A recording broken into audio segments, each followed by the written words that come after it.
Una de las cadenas de televisión tiene una serie de 5 programas sobre los inicios del cristianismo e incluyen la crucifixión de Jesucristo, una de las imágenes más gráficas que haya visto. Y entre todos los emblemas del mundo, ninguno es admirado, glorificado y adorado como la cruz. Fue el instrumento del sufrimiento de Cristo y de su muerte, y también el instrumento de nuestra salvación. La historia de la cruz es muy interesante, porque se remonta a India, se remonta a China, mucho antes de que Cristo viniera. Y las víctimas, como saben, eran atadas a la cruz con cuerdas o sus manos eran clavadas y eran dejadas a morir. Y el calor del sol, el peso de su cuerpo y la tortura que pasó antes de ir a la cruz, tardaban a veces 2 o 3 días y a veces una semana para que la persona muriera en una cruz, la más terrible, la más fea, la más dolorosa forma de morir que podamos imaginar. Pero para el tiempo de Constantino, en el siglo IV, y él se había vuelto cristiano o uno profesante, como un instrumento de tortura, fue abolido. Y luego en las naciones cristianas comenzaron a usar la cruz como símbolo del cristianismo. Era labrada en sus carretas, sobre lo que tenían, y la cruz se volvió el símbolo de todo lo que representaba el cristianismo. Y a través de organizaciones como la Cruz Roja, se ha vuelto un símbolo internacional de buena voluntad y ayuda a otras personas.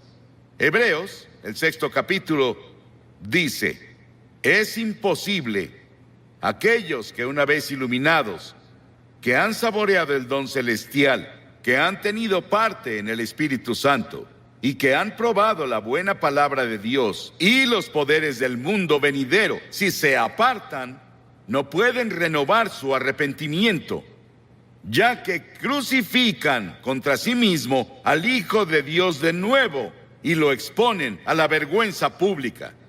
Siempre que se proclama el Evangelio, los que escuchan el mensaje y reciben a Cristo como Salvador, lo hacen a través de la cruz. Pero si descuidas o rechazas la oferta de Dios de amor y misericordia de la cruz, tú ayudaste a crucificar a Jesucristo. Por eso está mal decir que los judíos crucificaron a Cristo, como los cristianos decían principalmente en la Edad Media, y solían intentar convertir a los judíos a punta de espada, con una pistola en su cabeza o con un cuchillo en su cuello para intentar hacer que se convirtieran, porque decían que eran los asesinos de Cristo. Ellos no mataron a Cristo. ¿Sabes quién fue? Todos nosotros. Todos tuvimos parte en su muerte, porque su muerte fue planeada antes de la fundación del mundo por el pecado. Y la Biblia dice que todos pecamos y no alcanzamos la gloria de Dios. Hay 4 dimensiones de la cruz en las que pienso cuando hablo de ella. Pienso en la amplitud de la cruz. El amor de Cristo se manifiesta en la cruz de Cristo, que incluye a todo el mundo. El amor de Dios se extiende a África, a Asia, a Latinoamérica, a Rusia, a China, a Estados Unidos, a Canadá, a todo el mundo. Te incluye a ti, quien quiera que seas, de cualquier religión, o si no tienes religión. Dios te ama y dice desde la cruz: te amo. Y hay una longitud de la cruz. No tiene medida. Se extiende de la eternidad a la eternidad, de lo eterno a lo eterno. Cuando Noé construyó el arca, ¿saben cuánto medía? 137 metros de largo. Cuando Salomón construyó el templo, ¿saben cuánto medía? 27 metros. Si construyes una caja para herramientas, puedes medir la madera con una regla. Pero ¿cómo mides de lado a lado el amor de Dios? En la cruz. La Biblia dice, Pablo dice, que el amor de Dios sobrepasa todo conocimiento. No hay forma de que una mente finita comience a entender el amor de Dios que dio a su Hijo en la cruz para morir por ti. Porque tú y yo merecíamos morir. Merecíamos el infierno y el juicio. Y luego pienso en la altura de la cruz. Se extiende al trono de Dios. No importa qué tan alto sea el cielo. A través de la cruz Dios atrae a todos los hombres a Él. Y tú debes tomar una decisión sobre Jesucristo. Los científicos buscan en el espacio más y más y más lejos y no pueden huir de Dios. El tema de la astronomía y el tema de la frontera espacial me emociona. Hay científicos aquí esta noche, saben mucho más sobre la altura del universo de lo que yo puedo explicar. Pero el cielo está por ahí. No sabemos exactamente dónde. Dices, ¿crees que el cielo es un lugar? Sí, creo que es un lugar. Creo que voy a ver las calles doradas y caminaré por ellas. Y creo que voy a vivir creo que en una choza. Algunos de ustedes vivirán en mansiones. Sí, el cielo va a ser un lugar glorioso. Y no puedes ir más allá del amor de Dios incluso en el cielo. Y en lo profundo del amor de Dios, en la cruz, puedes caer en el pozo sin fondo del pecado y la degradación. Y puedes vivir como un animal. Puedes ser un asesino. Puedes ser un violador. Puedes ser lo que sea. Pero no puedes ir más allá del amor de Dios. La cruz cubre hasta las mismas puertas del infierno. ¿Qué tan profundo es? Hay personas hoy que intentan ver qué tan profundo pueden ir al corazón de la tierra. ¿Y qué tan profundo es el espacio? No pueden escapar de Dios. Porque mientras estudiamos las profundidades de la energía, buscamos la unidad. Es una de las razones por las que estudian eso en Illinois. La Biblia dice que profundas son las riquezas de la sabiduría y del conocimiento de Dios. Atrae a cada pecador a la exaltada altura del cielo. Pero yo, cuando sea levantado de la tierra, atraeré a todos a mí mismo, dijo Jesús. Piensa en la cruz por un momento y en su sufrimiento, por ti y por mí. Dice que Jesús soportó 5 heridas básicas, que los médicos definen como: primera, contusión, cuando lo golpearon en la cabeza y lo torturaron y le pusieron la corona de espinas por ti. Laceración, le descubrieron la espalda y con látigos de cuero largos con ganchos de acero en la punta lo golpearon hasta que sangraba, de pies a cabeza. Era el método romano, torturaban a los prisioneros antes de llevarlos a la cruz. Luego hubo penetración, cuando le enterraron la corona de espinas en la frente y su cabeza sangró. Hubo una perforación cuando clavaron los clavos en sus manos y pies. Hubo una incisión cuando le pusieron la lanza en el costado. Ese sufrimiento, esos clavos en sus manos y pies, los pusimos tú y yo y todas las personas del mundo, porque todos tuvimos parte en la muerte de Cristo por nuestros pecados. Nuestros pecados lo pusieron en la cruz y tú participaste. Tal vez estás viendo por televisión en algún lugar y te gustaría venir a la cruz esta noche y encontrar el amor de Dios y el perdón de Dios y el toque de Dios en tu vida. Y luego quiero que vayamos a la cruz desde otro punto de vista. Quiero que veamos las frases de Cristo desde la cruz. En general oímos un sermón así un Viernes Santo y eso es todo. Pero la mayoría no vamos a la iglesia el Viernes Santo y nunca lo oímos. Hay 28 profecías en el Antiguo Testamento sobre la cruz, capítulos enteros. Está Génesis 22 y Salmo 22 e Isaías 53 y Levítico 16, que especialmente tienen que ver con el sufrimiento de Cristo en la cruz. Cientos y miles de años antes de que Él fuera a la cruz.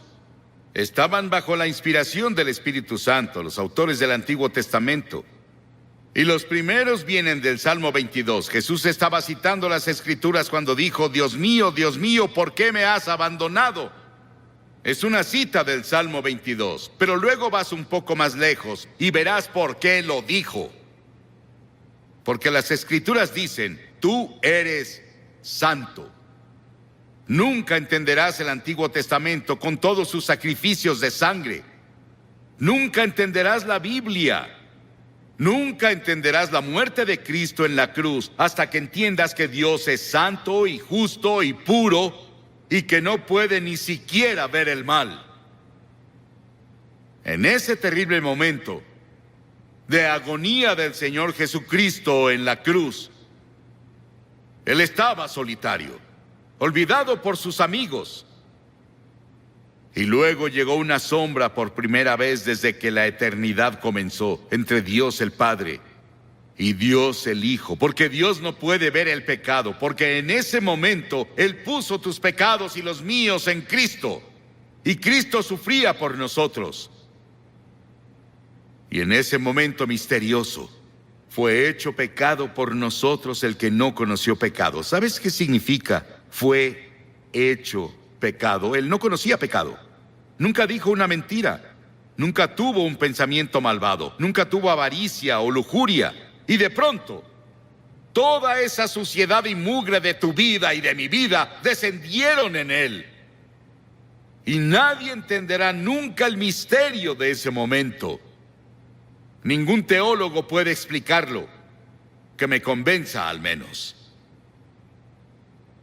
Fue el gran amor de Dios por ti que permitió que su Hijo tomara ese sufrimiento. Y la segunda cosa de la cruz que oímos es cuando Él dijo, tengo sed. Y ese es el cumplimiento del Salmo 69, 21. Y cuando dijo, tengo sed, le dieron vinagre a beber, mezclado con hiel, y cuando Él lo probó, no lo bebió. Lo probó, como leemos en Juan, en otro de los evangelios, pero Él no lo tomó. ¿Por qué? Porque hubiera sido un sedante. Le hubiera quitado algo del sufrimiento. Y Él estaba ahí para tomar todo el sufrimiento con conciencia absoluta. Por ti y por mí. No lo aceptó. Él debía sufrir la terrible agonía y llevar nuestros pecados a la cruz consciente. Por ti. Y si hubiera sido la única persona en todo el mundo, habría muerto por ti. Y luego en Lucas 23:34 hay otra cosa que dice de la cruz. Él dijo, Padre, perdónalos. No saben lo que hacen. Estaba hablando de esos soldados que lo estaban clavando. La multitud que estaba ahí que gritaba e injuriaba contra Él. 72,000 ángeles sacaron sus espadas listos para venir a rescatarlo. Y Él dijo, no. Lo hago porque los amo. Verás, tú y yo hemos pecado contra Dios, quebramos sus leyes, y Él dijo, el día que rompas mis leyes, sufrirás y morirás. Él se lo dijo a Adán y Eva, ellos rompieron la ley. Pecaron, eso significa. Y verás, Dios nunca quiso que nadie muriera. Y Dios no creó el infierno para nosotros. Pero deliberadamente nos rebelamos contra Dios. Y Dios no sería Dios, Él no sería justo y recto y santo si viniera a darnos palmaditas y dijera, te perdono. Teníamos que morir por nuestros pecados, o alguien calificado tenía que morir por nosotros, y esa persona calificada era Jesucristo, y Él se ofreció a hacerlo. Él murió en nuestro lugar. Oí sobre una mujer que le escribió a un columnista y dijo que su cura para la culpa era ir a su propio jardín, cavar un agujero en la tierra, recostarse boca abajo, decir de que era culpable y confesar todas sus faltas en ese lugar que cavó y luego cubrirlo. Las personas harán casi de todo para enterrar sus culpas. El lugar para deshacerse de ellas es la cruz. Por siglos las personas han hecho cosas desesperadas para enterrar la culpa. James Nelson, sobre quien leímos el año pasado, de joven, en una escena llena de alcohol, golpeó a su madre hasta matarla con un ladrillo. Estuvo 9 años en prisión y durante ese tiempo conoció a Cristo en la cruz y tuvo un profundo arrepentimiento y confesó a Cristo como su Salvador y Señor. Comenzó a estudiar la Biblia y comenzó a ser predicador laico. Y el año pasado fue ordenado en la Iglesia de Escocia como ministro presbiteriano. El perdón de Dios, el amor de Dios, el poder de la cruz para cambiar y perdonar. Qué maravilloso y grandioso. Y otra cosa que hizo en la cruz, que es la cosa más conmovedora para mí en el mundo. Ahí parada ante la cruz, su madre. Y él miró a Juan, uno de sus discípulos, y le dijo: Juan, mira a esta mujer. Y ella dijo, él le dijo a María, su madre, la llamó mujer, igual que lo hizo en Caná de Galilea 2 veces, la llamó mujer. Él dijo: mujer, he ahí a tu hijo. Y desde ahí, Juan, su amigo y discípulo, se encargó de su madre. Hay un grupo de rock en Inglaterra llamado The Cure. Jesucristo en la cruz fue esa cura para todas nuestras propias relaciones cortadas y enfermas. Todos los problemas sociales, las personas oprimidas del mundo sienten el impacto de su muerte en la cruz. Y hubo otra declaración en la cruz. Él dijo: consumado es, terminé. ¿A qué se refería? En Juan 17 él dijo: he terminado el trabajo que me diste a hacer. Dios le dio un trabajo a hacer y el trabajo era morir en la cruz. Para esto he nacido, dijo él, vino a morir. Es el único hombre que vino para morir. Para eso vino. Nos preguntamos por qué él no alimentó a todos y no curó a todos. Pudo hacerlo. Eso habría sanado cuerpos y alimentado personas hambrientas, y él lo hizo por compasión, pero su trabajo era la cruz. Y por eso la cruz es tan importante, porque ahí enfrentas la eternidad. Verás, el cuerpo irá a la tumba, pero tu alma, tu espíritu, que es parte de ti, vive para siempre y vive dentro de tu cuerpo, seguirá vivo y vivo y vivo. ¿Dónde vas a pasar la eternidad? ¿En el cielo o el infierno? Se decidirá por la cruz lo que haces con la cruz. Porque desde la cruz Él te pide que te arrepientas de tus pecados y lo recibas como Señor y Salvador. Sí, fue consumado. Y luego dijo algo más. En Lucas 23, y cuando Jesús había clamado en voz alta, dijo: Padre, en tus manos encomiendo mi espíritu. He visto a personas morir, bastantes personas morir. Oigo su estertor de muerte en su garganta. Pero no hubo estertor de muerte en la garganta de Jesús. No le quitaron la vida a él. Él la entregó voluntariamente y dijo en voz alta, noten que es voz alta, dijo: te encomiendo mi espíritu. En tus manos, Señor, encomiendo mi espíritu. Él entregó su espíritu a Dios el Padre. Y al decir esto, Él nos otorgó a cada uno de nosotros la posibilidad del regalo de la vida eterna. Puedes tener vida eterna esta noche. Estábamos perdidos, confundidos, sin un propósito ni significado en la vida, sin seguridad de una vida futura. Y Jesús desde la cruz nos alcanzó por la muerte y nos rescató. Y le decimos hoy: Señor y Salvador. ¿Estás seguro de que Él es tu Señor y tu Salvador? Miles de personas van a la iglesia, pero no están seguros de si han entregado sus vidas a Cristo. Y luego al final hubo una declaración que le hizo al ladrón en la cruz. Las masas abajo gritaron: si eres el Hijo de Dios, baja y sálvate tú. Y otros le decían: salvó a otros, pero no puede salvarse él. Se burlaban, abucheaban, se reían. Y ambos ladrones lo criticaban. Verás, él estuvo en la cruz por 6 horas. Y las 3 primeras horas, ambos Lo estaban criticando y burlándose de él, como las multitudes abajo. Pero uno de los ladrones comenzó a ver. Ambos eran culpables. Ambos merecían morir según las leyes romanas. Pero uno de ellos comenzó a ver a Jesús. Y comenzó a ver algo que no había visto nunca antes. Él vio que Jesús era diferente y comenzó a decirse: debe ser el Hijo de Dios. Debe ser el Señor. Y reprendió al otro ladrón diciendo: ¿no temes a Dios? Nosotros merecemos estar aquí, pero él no ha hecho nada malo. Luego se giró a Jesús y dijo: Señor. Y la palabra Señor significa mi Señor personal. Él dijo: Señor, acuérdate de mí cuando vengas en tu reino. ¡Qué acto de fe! Y Jesús dijo, ¿qué dijo Jesús? Hoy estarás conmigo en el paraíso.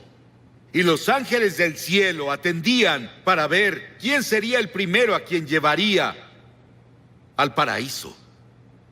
Era un ladrón que merecía el infierno. El perdón y la misericordia de Dios va más allá de nuestra comprensión. No podemos casi ni expresarlo. Sí, ese ladrón estará en el cielo y vamos a verlo. Jesús lo llevó por la muerte en la cruz. Dos ladrones. ¿Cuál eres tú? ¿En qué cruz estás? ¿En la que se rechaza y se descuida, o incluso en la que se burla? ¿O en la que recibe y acepta? Te pido que hagas un compromiso con Cristo esta noche, así de simple. ¿Qué tienes que hacer? 3 cosas. Primero, debes arrepentirte de tu pecado. La palabra arrepentirse es cambiar. Cambiar tu forma de vida. Cambia tu actitud. Y no puedes hacerlo solo, pero Dios te ayudará si estás dispuesto. La segunda cosa es por fe recibir a Cristo en tu corazón. Por fe. No solo venir intelectualmente. El hombre no puede ir a Dios solo con su mente. Debe ir por fe, como un niño que confía en su padre o madre. Y en tercera, debes estar dispuesto a seguirlo y servirlo. No solo recibirlo, es ser su seguidor cada hora del día. No te volverás perfecto, pero cambiarás de dirección en tu vida. Vas para acá y te giras por el Espíritu de Dios a una dirección diferente. Voy a pedirte que hagas algo que has visto que cientos de personas hacen aquí cada noche.